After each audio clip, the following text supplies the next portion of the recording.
जम्मू कश्मीर के उपराज्यपाल मनोज सिन्हा के वंचित और भूमिहीन परिवारों को प्रधानमंत्री आवास योजना के तहत भूमि प्रदान करने के फैसले का भारतीय जनता पार्टी जम्मू कश्मीर ने स्वागत किया है और वंचित और गरीब परिवारों की मदद करने के लिए प्रधानमंत्री नरेंद्र मोदी का आभार व्यक्त किया है।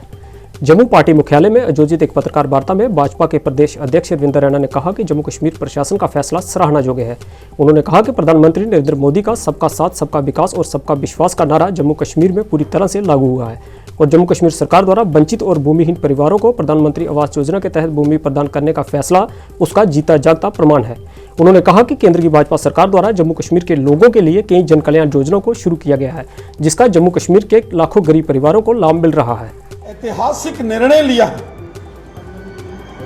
जिसमें जम्मू कश्मीर में उन सभी लोगों को जिनके पास जमीन नहीं है, ऐसे तमाम लोगों को जमीन देने का जो फैसला सरकार ने लिया है, इस बड़े फैसले के लिए हम अपने देश के प्रधानमंत्री नरेंद्र मोदी साहब, हमारे देश के गृह मंत्री श्रीमान अमित शाह साहब और जम्मू कश्मीर के माननीय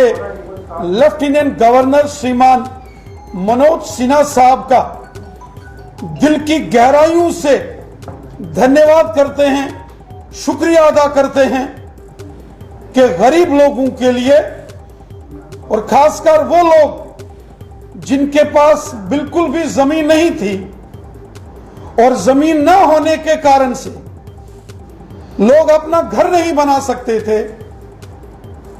प्रधानमंत्री नरेंद्र मोदी साहब की जो आवास योजना है, जिसके तहत गरीब लोगों को मकान दिए जाते हैं, उस योजना में सर्वे में नाम होने के बावजूद वो गरीब आदमी जिसके पास जमीन होती ही नहीं है, वो अपना मकान नहीं बना सकता, ऐसे तमाम लैंडलेस लोगों को जिनके पास जमीन है ही नहीं, उनको 5-5 मरले सरकार द्वारा जमीन दिए जाने का फैसला बहुत हिस्टोरिकल डिसीजन है और इस बड़े फैसले के लिए हम अपने देश के माननीय प्रधानमंत्री मोदी साहब, होम मिनिस्टर अमित शाह साहब और लेफ्टिनेंट गवर्नर श्रीमान मनोज सिन्हा साहब का दिल की अमीन तरीन गहराइयों से शुक्रिया अदा करते हैं। हमने देखा है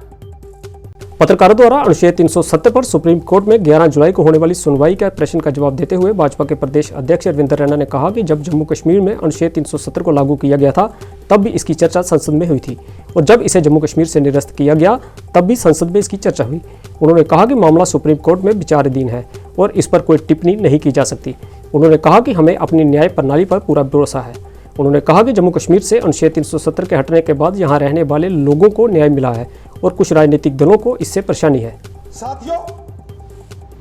यहां तक मामला धारा 370 की honourable supreme court of India में सुनवाई का है। हम सब जानते हैं हमारा देश एक लोकतांत्रिक व्यवस्थाओं द्वारा चलने वाला देश है और हम सब जानते हैं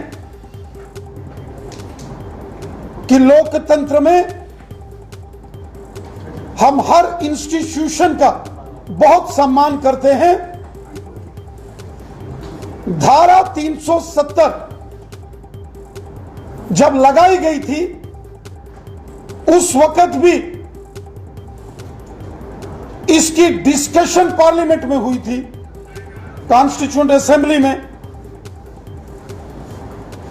और जब इसको निरस्त किया गया तो भी पार्लियामेंट के दोनों सदनों में इस पर डिबेट हुई, इस पर वोटिंग हुई और इसमें जो जरूरी संशोधन थे, अमेंडमेंट्स थी, वो संवैधानिक तरीके से लाई गई। फिर भी जब इस मामले में कुछ पक्ष ऑनरेबल सुप्रीम कोर्ट में चले गए तो माननीय सुप्रीम कोर्ट ने 11 जुलाई से धारा 370 पर सुनवाई के लिए बेंच का गठन किया और इसकी सुनवाई शुरू होगी। जब कोई मामला अदालत में हो, जब कोई मामला सब जुडिस हो, उस पर किसी भी प्रकार की बयानबाजी करना, उस पर किसी भी प्रकार का बयान देना, उस पर कोई स्टेटमेंट देना वो उचित नहीं है।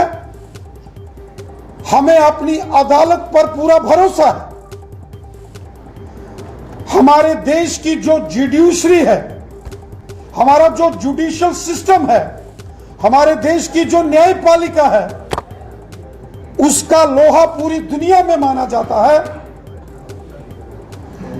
कुछ लोग अगर जिन्होंने सुप्रीम कोर्ट का दरवाजा खटखटाया है तो सुप्रीम कोर्ट ने उनकी अर्जी मंजूर की है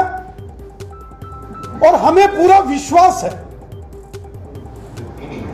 कि माननीय सर्वोच्च न्यायालय honourable supreme court of India इस मामले की सुनवाई बिल्कुल तर्कसंगत तरीके से होगी, जैसा हमारी अदालतों में परंपरा है। आर्गुमेंट्स काउंटर आर्गुमेंट्स के बाद इस पर जो भी निर्णय आएगा